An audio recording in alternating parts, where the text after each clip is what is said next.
চাঁদাবাজ যেন বাংলাদেশে থাকে না।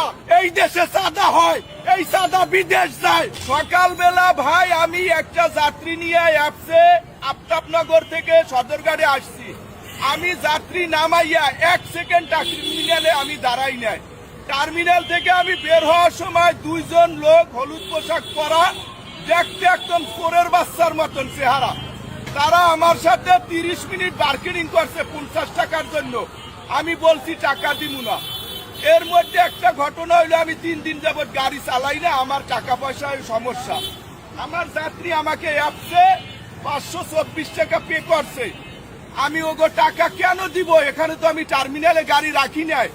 দেশবাসী এটা দেখবেন, এই টার্মিনাল কোন সরকার লিজ দিছে, কত টাকায় লিজ দিছে, এই বাচ্চারা কার জন্ম, ওদেরকে একটু এই দেশ যেন দেখে, ওদেরকে মুসির সে খারাপ দেখায়।